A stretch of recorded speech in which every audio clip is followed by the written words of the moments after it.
All right. Well, hello, everybody. Welcome to Avanti Women's webinar this evening with our special guest, Pat Wright.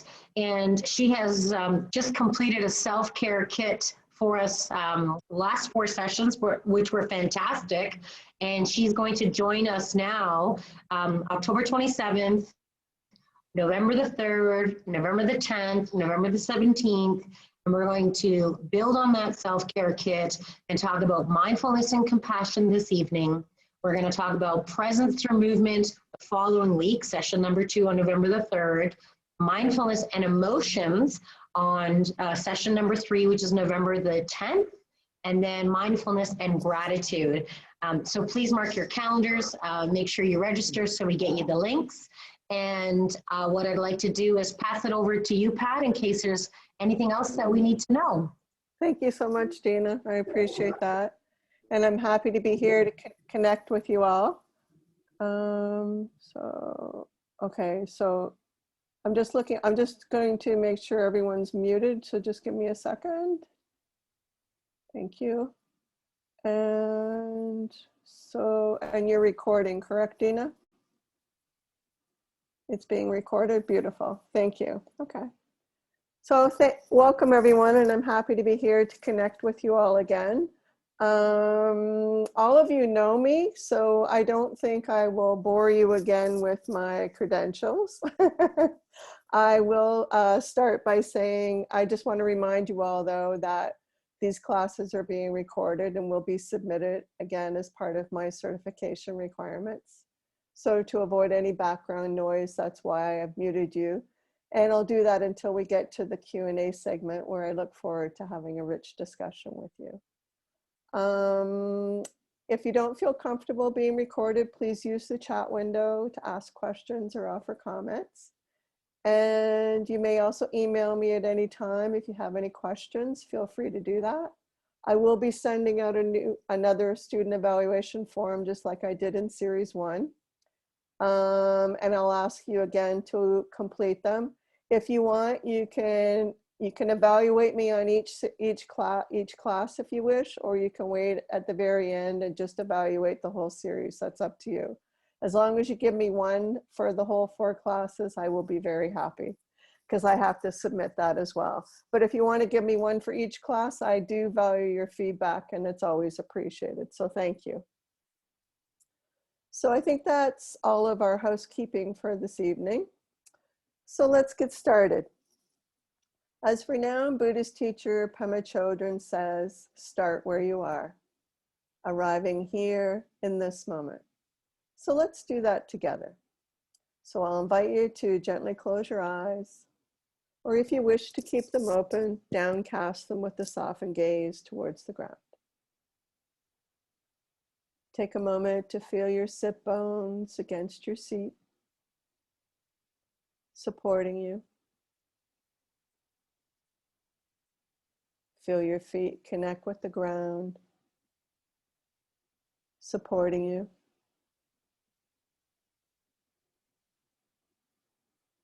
And let's take a few full breaths, sensing the rising and relaxing back of your lower abdomen, your belly. So as you inhale, belly rising. Exhale, belly relaxing back. Inhale, belly rising. Exhale, belly relaxing back. Following the inflow and the outflow. Inflow and outflow.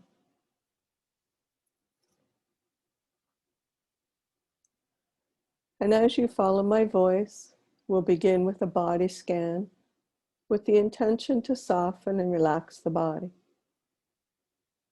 Bring your attention to the top of your head.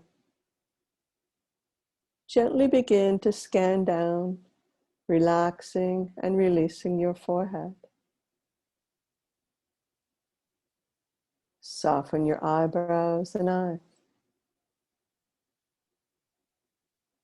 Soften your cheeks. Relax and release your jaw. Relax your tongue. Soften and release through your neck and shoulders, letting go of any tightness or tension. Soften and release your neck and shoulders. Soften and relax down through your triceps. Relax your biceps. Coming down, softening into your forearm.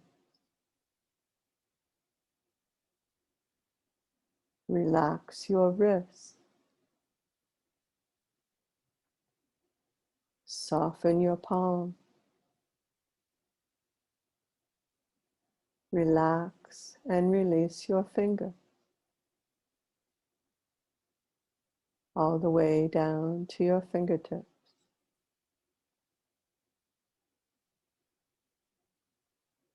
Bringing your attention back to the top of your head.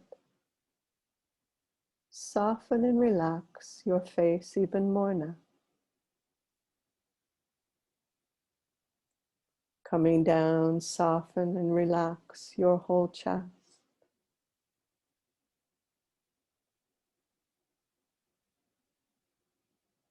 Relax and release your whole abdomen.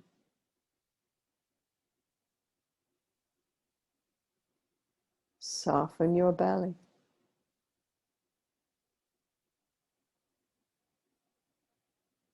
Relax your hips. Coming down, soften and relax your thighs.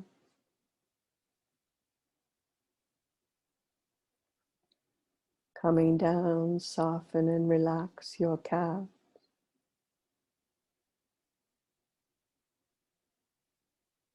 Relax your ankle. Soften and relax your feet. All the way to the tips of your toes. Energy flows through a soft body. It's nature. When we soften and relax our body, stale energy is released. Fresh energy is restored.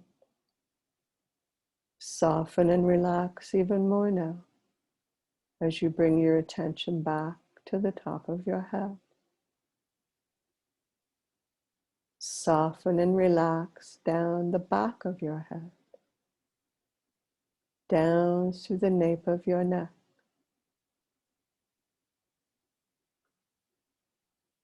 Soften and relax through the back of your shoulder. Coming down, soften and relax your whole back.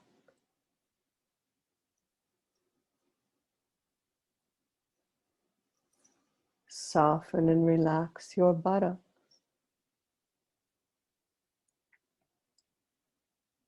Coming down, soften and relax the back of your thigh.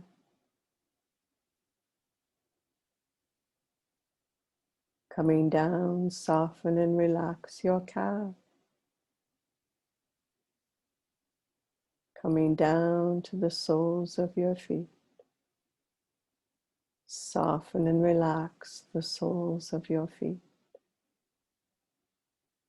All the way to the tips of your toes.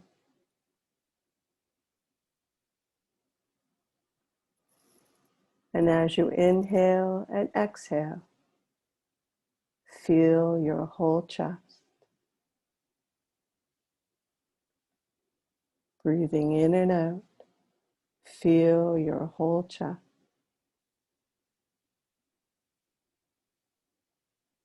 Whole chest as you breathe in and out.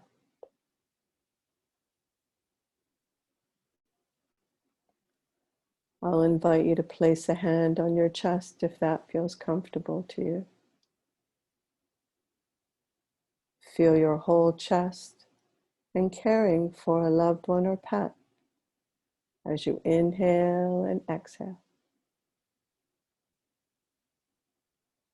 Whole chest and caring as you breathe in and out.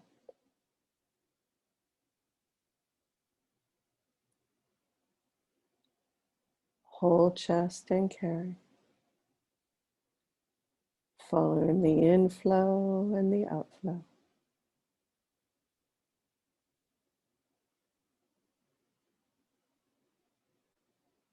Now feel your whole chest and being cared for by another as you inhale and exhale.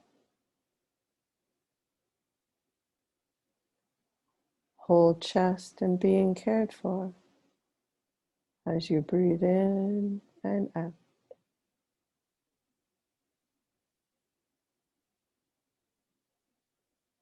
Whole chest being cared for, following the inflow and the outflow.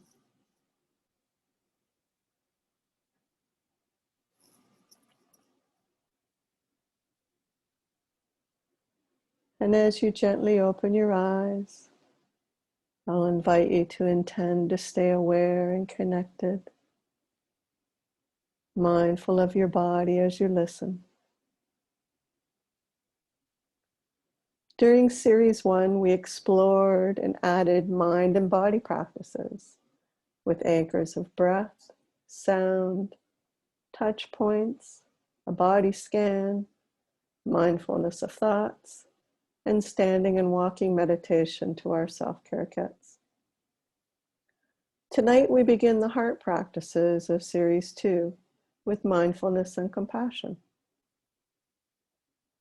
Pema Chodron writes, "Be kinder to yourself, and then let your kindness flood the world." Could you be kinder to yourself?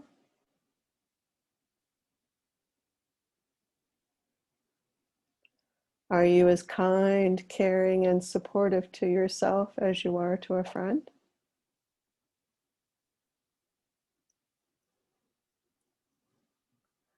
According to Christian Neff, associate professor at the University of Texas and author of Self-Compassion, she says compassion for self and others is the same.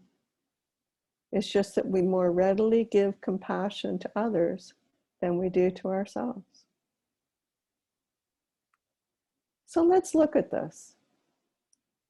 Bring to mind a friend who's had a challenging time recently. Bring them into your mind's eye. Notice what you experience when you see your friend struggling.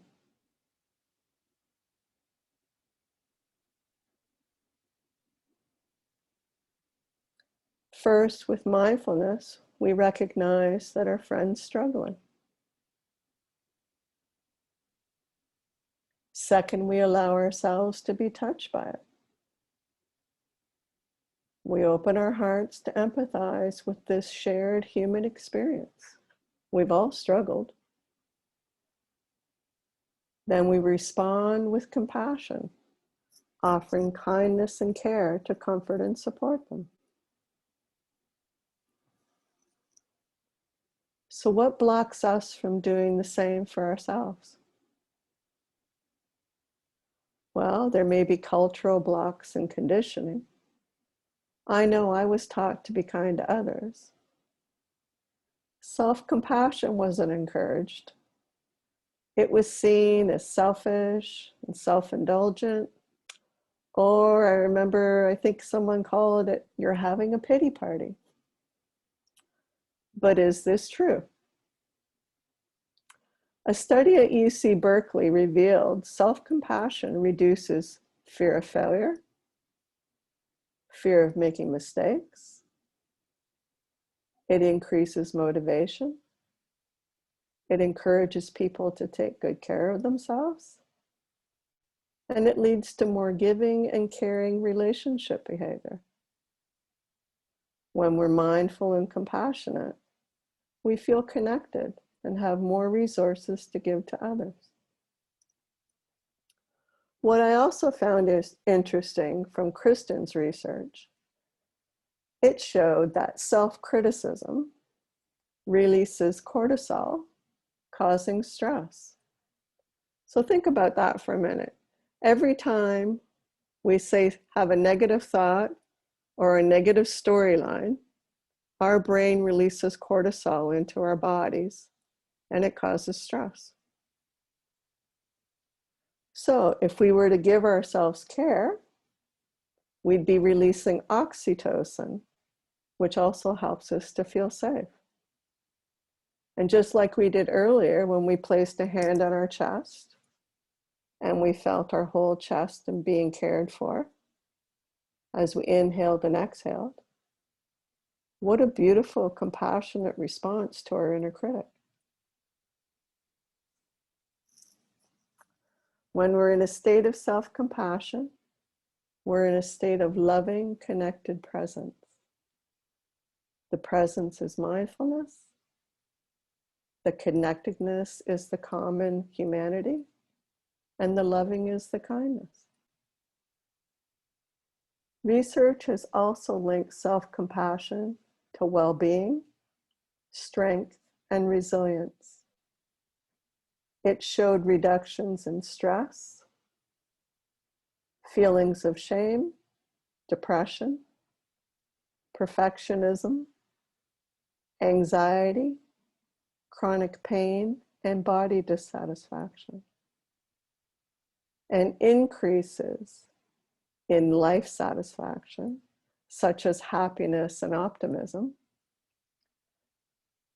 more body appreciation, and better immune function.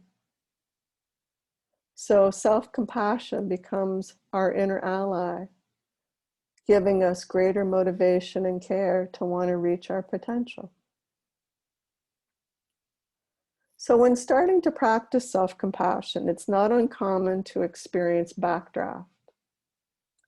This is a firefighting term referred to what happens when the fire crew gets to a burning house. They don't just open the doors, because if they do, the air rushes in, feeding the fire, and then the flames can be quite explosive.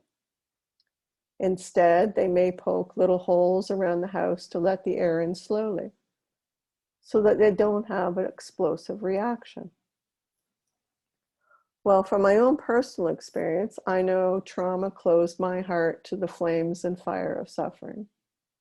So when I put a hand on my heart with kindness and care, the fresh air of compassion rushed in, and the flames of the old pain rushed out. But what I learned was this was actually a good sign that my healing journey had begun. So giving myself self-compassion, so when we do that, we're actually giving ourselves unconditional love. So in my experience, when I did it, then all the old memories and pain arose that had to be released. That's when backdraft happened for me. That's when mindfulness was my greatest ally. I recognized what was arising with a non-judging awareness, and I allowed the experience of the pain to be as it was. This is where my anchor of breath and the sense of my feet on the ground helped steady me, allowing the pain of the experience the space it needed. And yes, there were times when I felt overwhelmed and stopped. I would go for a walk in nature, or I would pet my dog, knowing that this too was self-compassion. So please know it's okay to poke little holes and let the air in slowly. Eventually it all gets through. So mindfulness is bringing a non-judging awareness to the experience. Compassion is bringing kindness and care to the experiencer. So there are some informal practices of self-compassion, such as soothing, gentle touch. And that's what we did earlier when we placed our hand on our heart. We were mindful of our whole chest and our breath. And then we were self-compassionate with our kind, caring hand gesture. And that's what allows us to feel safe because it releases the oxytocin. So this gentle gesture is key to access our compassion system. So let's explore some other gentle gestures. So take a moment and bring your left hand to your heart. And notice how it feels.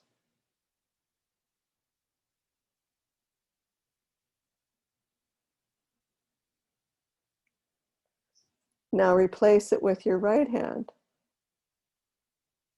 and see if it feels different.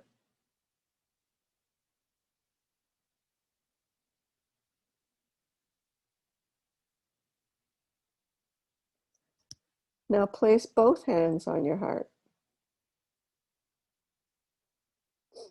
Notice how it feels.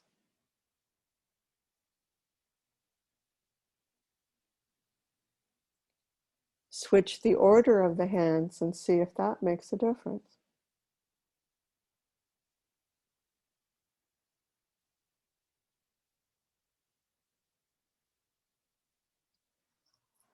Let's place both hands on our belly now and notice how that feels.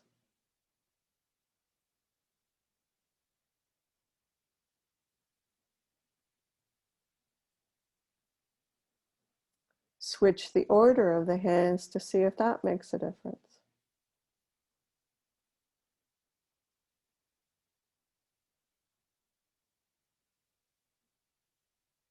Let's try it with just one hand and see how that feels.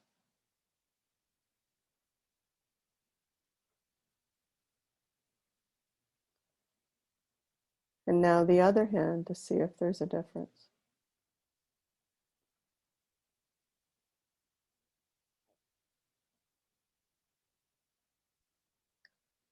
Let's try crossing our arms and giving ourselves a little hug. Notice how it feels.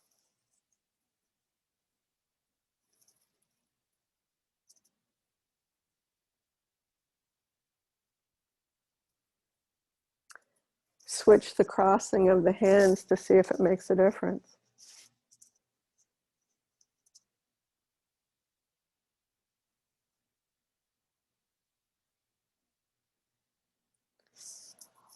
Hold your hand.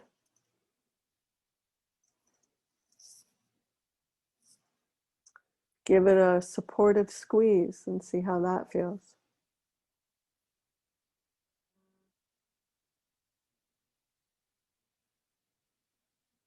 Switch the hand that holds and see if that feels different.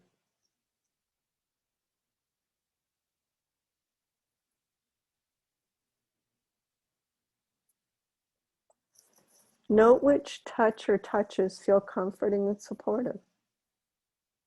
And if none did, I encourage you to experiment some more. Because I know when I was learning these gestures, it felt very unfamiliar the first time. And then it felt very mechanical. And then as I continued to practice, bringing a hand to my heart became second nature. And now I do it automatically. Another key to access our compassion system is a kind, gentle tone of voice. Do you remember your tone of voice the last time you stubbed your toe?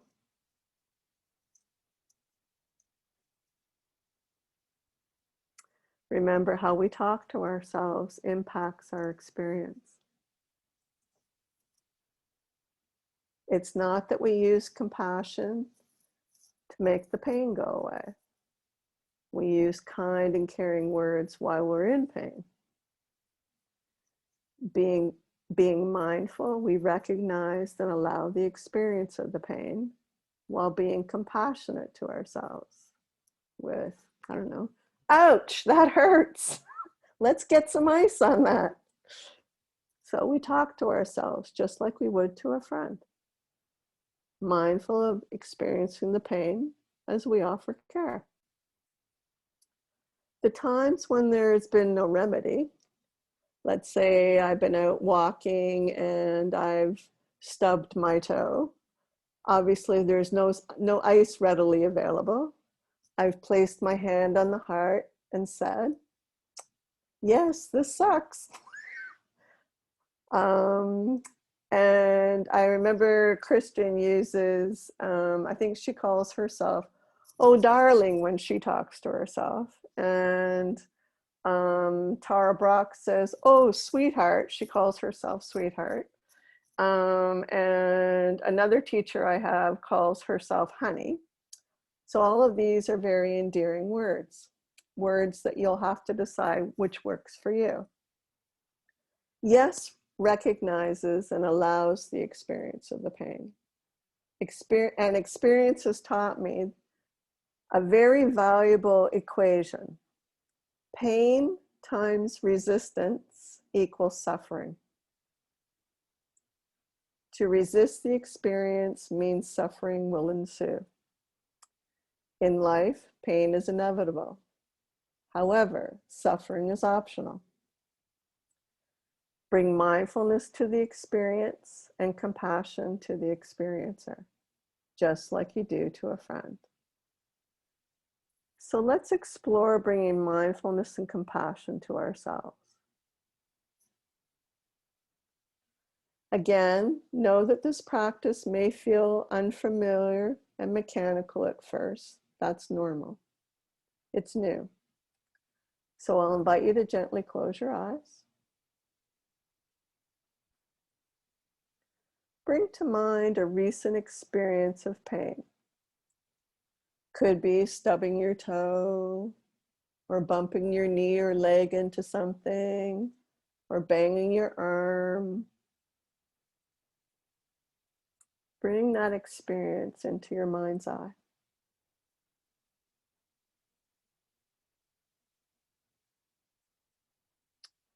With awareness, recognize and allow the pain of the experience. And bring compassion to yourself.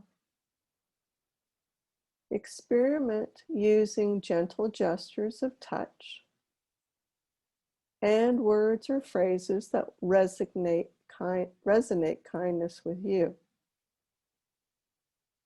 Let your heart be touched that you're in pain. And speak words of care and support to yourself.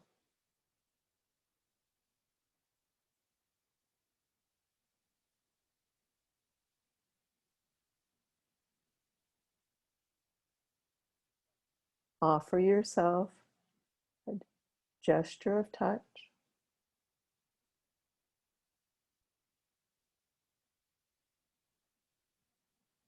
Words or phrase that resonate kindness. Just like you would to a friend.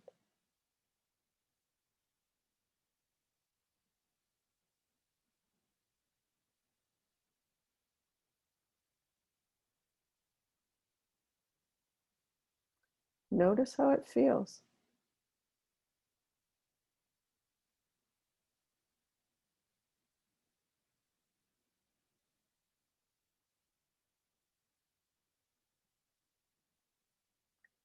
Experiment using a different gesture of touch.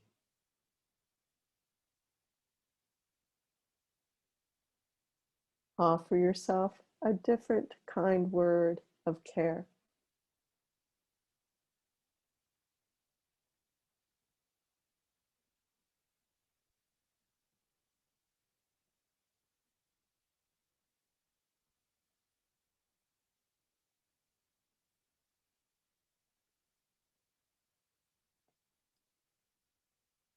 Notice how it feels.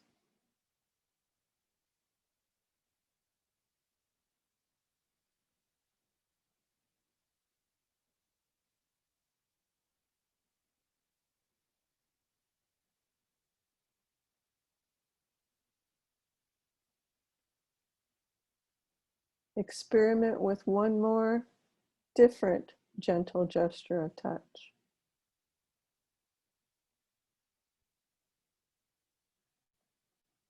Offer a different word or phrase of kindness. to yourself.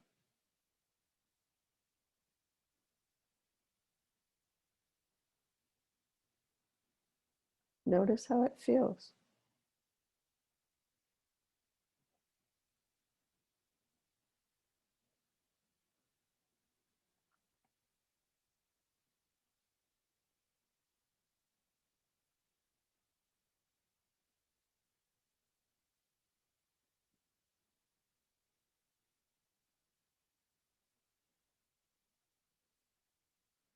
Now let's explore some more compassionate words and phrases.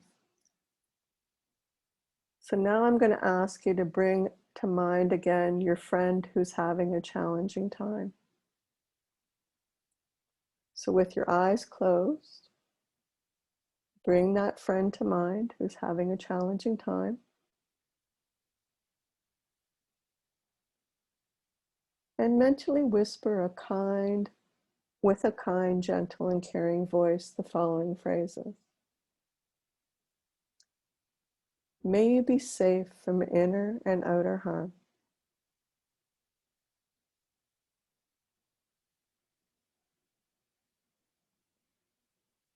May you live with ease and well-being.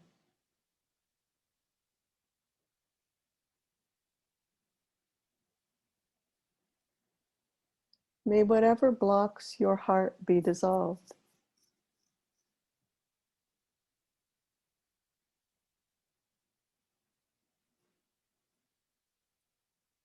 May you know joy and freedom.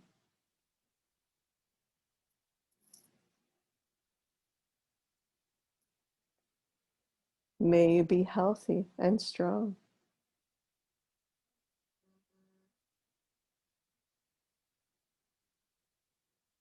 May you be happy and content.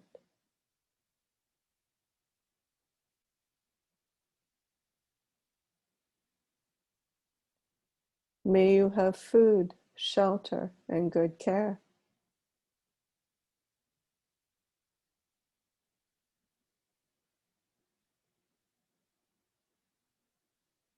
May you be free from animosity and hatred.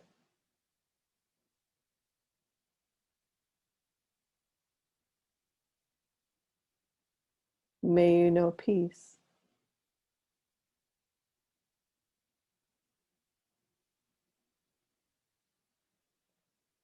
May you be a good friend to yourself.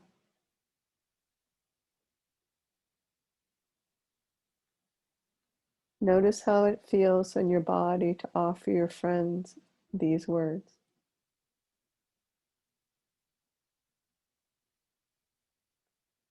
And take a moment now if another phrase comes to mind to you that you would like to offer your friend before we move on. It may be one we've already just said. See what one resonates most in your heart that you wish to offer your friend.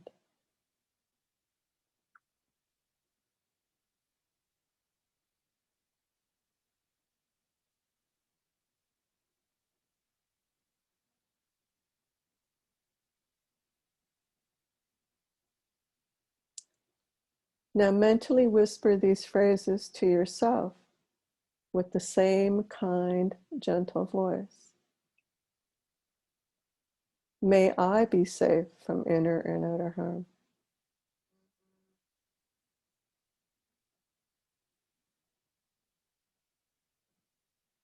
May I be happy and content.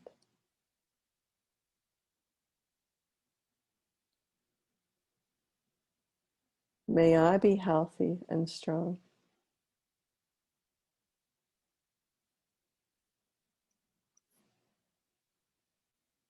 May I live with ease and well-being.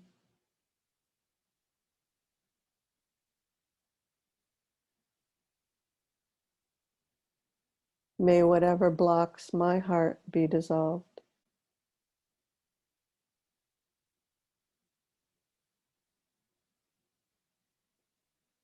May I know joy and freedom.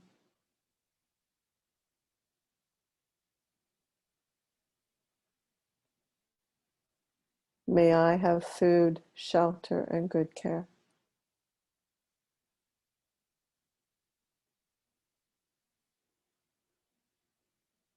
May I be free from animosity and hatred.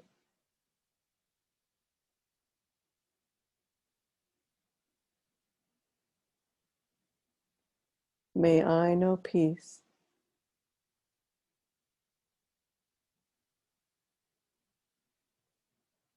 May I be a good friend to myself.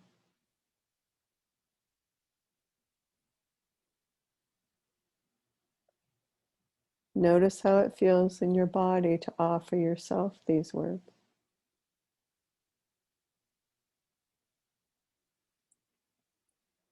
And of all of these phrases, choose which one resonated most with you and repeat it to yourself a few times.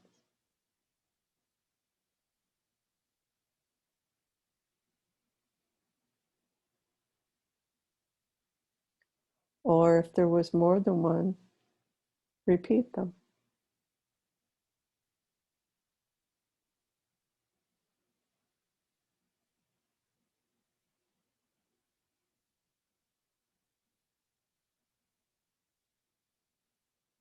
Notice how it feels in your body to offer these words to yourself.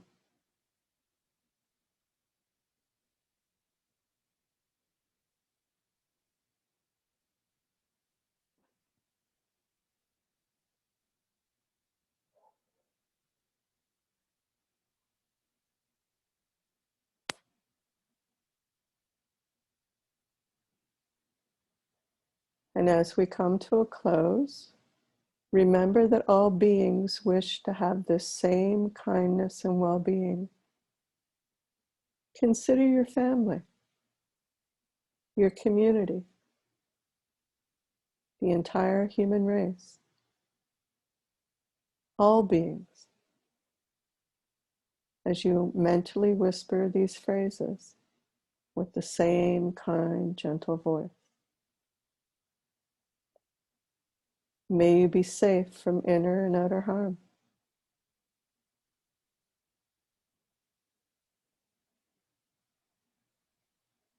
May you be healthy and strong.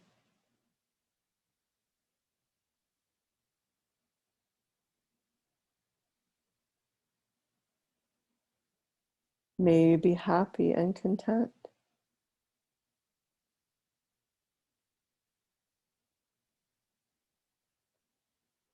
May you live with ease and well-being.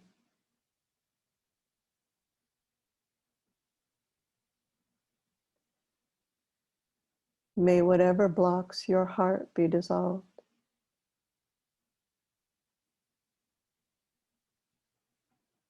May you know joy and freedom.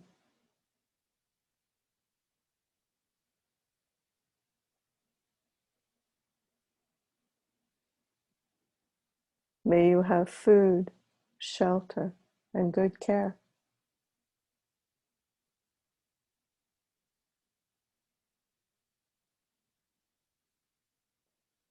May you be free from animosity and hatred.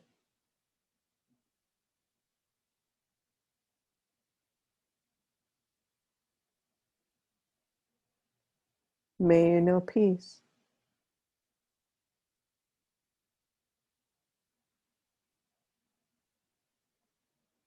May you be a good friend to yourself.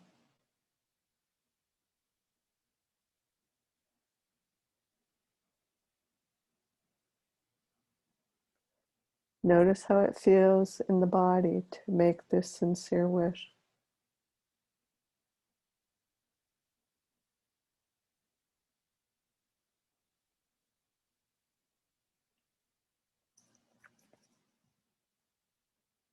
Coming back now, I'll invite you to gently open your eyes.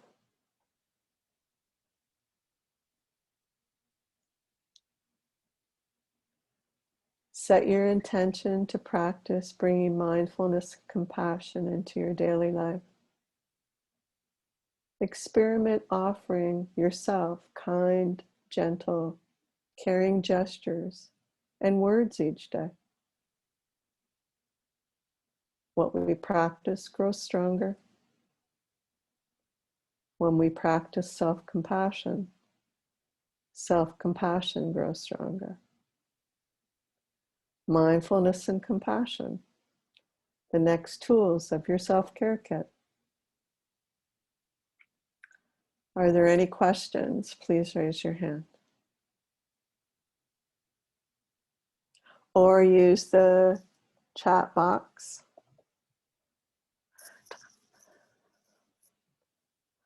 I would also love to hear any comments of what about your experience tonight, what it was like for you, for those who would like to share. In here, the one thing that I consistently like is your voice and how calming it is. Thank you.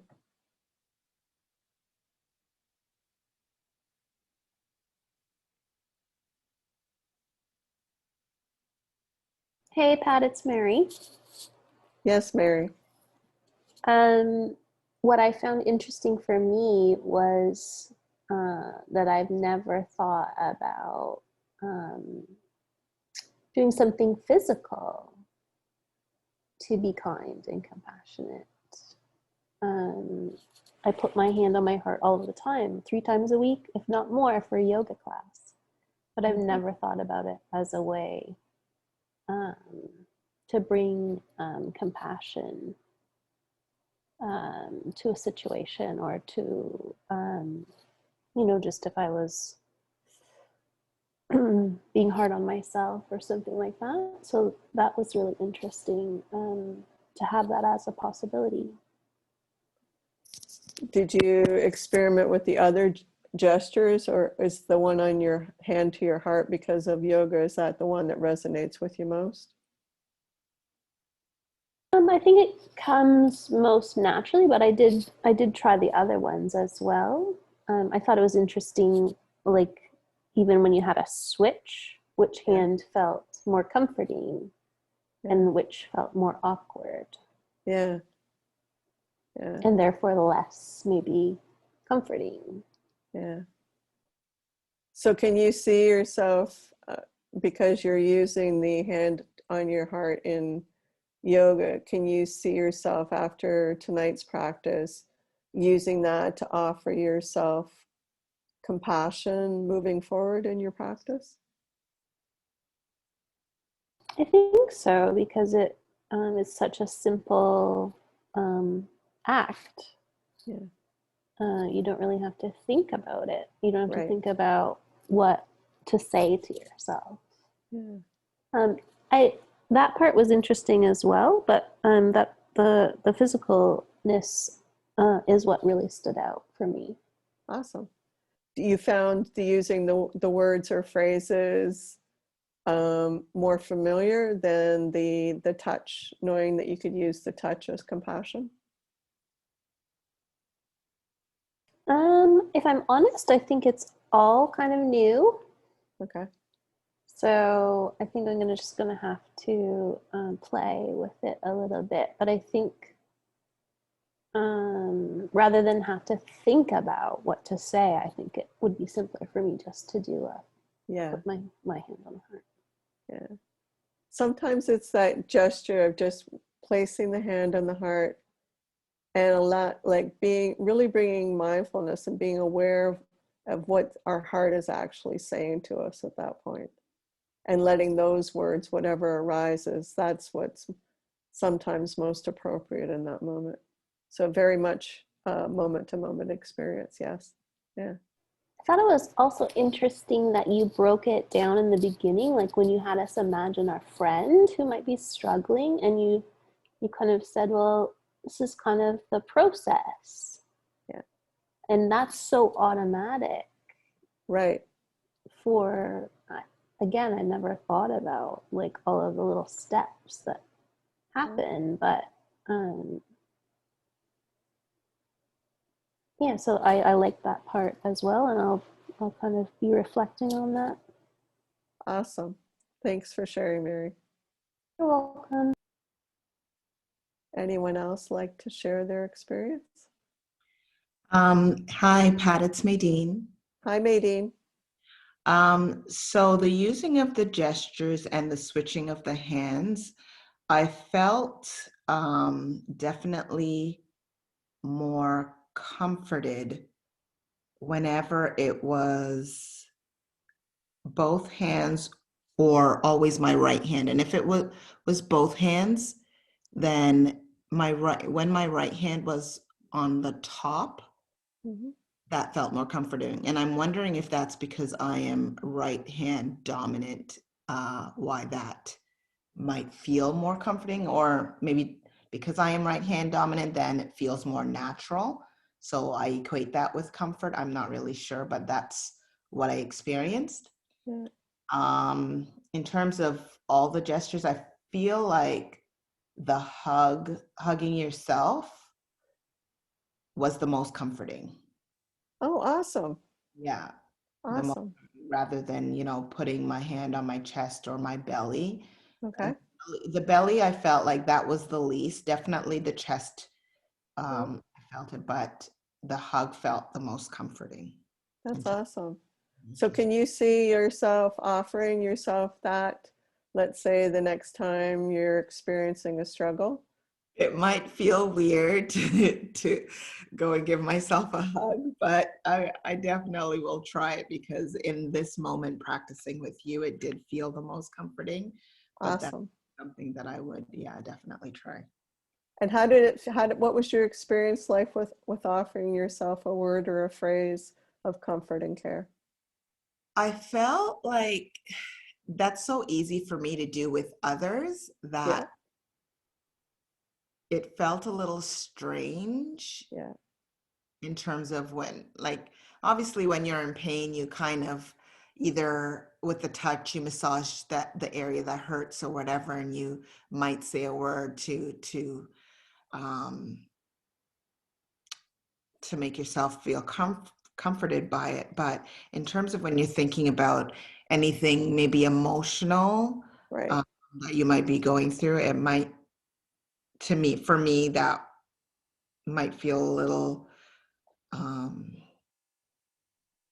not like a little strange, but definitely I think that that is something worth practicing. I mean, it comes so natural doing it for others, that it makes sense to do that for yourself as well. Yes. And we'll bring this practice to um, our third class of mindfulness of emotions. This is kind of the foundation that we're setting for when we do mindfulness of emotions, so that we can bring these practices to that at that time as well. And you're right, it does. It's like, um, I know for myself, I've been conditioned. It's very easy and natural to be compassionate and caring and supportive towards someone else. It was very foreign to me the first time I tried self-compassion exercises. It's not something that I'd ever been familiar with. So to experience it the first time, it was like, ooh, I don't know about this, right? And then the more I started to practice, then it started to feel kind of mechanical, right? Like I was just going through the steps, right? And then more practice, more practice. Now, as I said earlier, it's like it's automatic. As soon as I start to experience something, my hand automatically goes to my chest to offer that care. Yeah, Right. yeah, I thought one of the phrases, that resonated with me, um, that would be easy for me to say to somebody else. What resonated with me is, may I always be a good friend to myself. yeah, I think that's so important for us when we are thinking about caring for oneself, is to be kind and be a good friend to yourself. yes, yes, Um, so that's one that definitely resonated. And I amalgamated two of the ones you used, because I think these two are important for me. May you know joy and peace. yes, Initially, I said, may joy and peace always be yours, but we know it won't always be. So right, may we know joy and peace. That for me is um, those are some kind words to try yeah. and bring to yourself regularly. if not daily, as regularly as you can. Yeah, beautiful. Thank you Thank for sharing that, Maidene. Thank you. Anyone else want to share?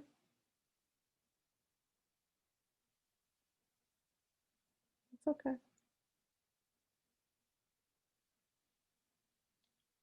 You have to, okay. Yeah, it's the bottom one. Well, I found it interesting with the gestures.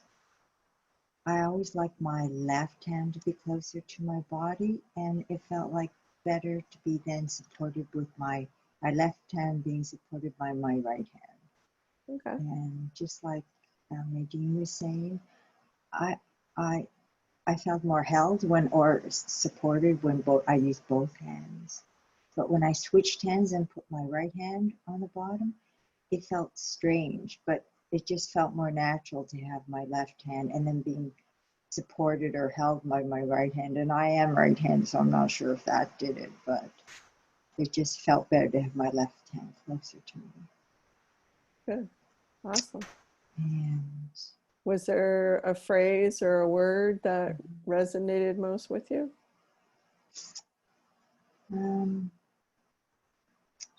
it was the finding or feeling peace, joy, and happiness. Beautiful. Yeah, peace, joy, and happiness. But Awesome. if there was a struggle I was doing, I know I've talked to myself before, things will be fine. It will be good. It will be fine. You will be fine. So I guess I've always talked to myself, but it starts out by being, you idiot, how could you do that? Or whatever, that negative critic. But then Yes. when you said about, I loved it when the Maidene said about being your best friend. Yes. Yes. And all of us are realizing it's easier to do it with others, but not as natural with ourselves. So, Right. yeah. And like everything in life, what we practice goes stronger, right? So if we practice being our own friend, then that's what becomes stronger. Yeah, absolutely. Well, thank you. Thank you, all of you. Thank you. Thank you for sharing, Karen. That was beautiful. Well, I want to be respectful and mindful of everyone's time. I just want to make sure that no one else wants to share before we close. Okay. So next week, we're going to explore presence through movement. So you may wish to wear loose, comfortable clothing. Please choose an area where you will be able to move your arms and legs safely out to your front and sides. And as you know your body best, please let me know if you require any accommodations. Know that it's a soft flowing series of movements and stretches designed for mindfulness of the body, bringing mind and body together. I'll leave you with this by Pema Chodron. Be kinder to yourself, and then let your kindness flood the world. Thank you for your kind attention. See you next week. Good night, everyone. Thank you. Thanks, Pat. Thank you. Night, everybody. Thank you, Pat. Night. Thank See you next week. See you next week.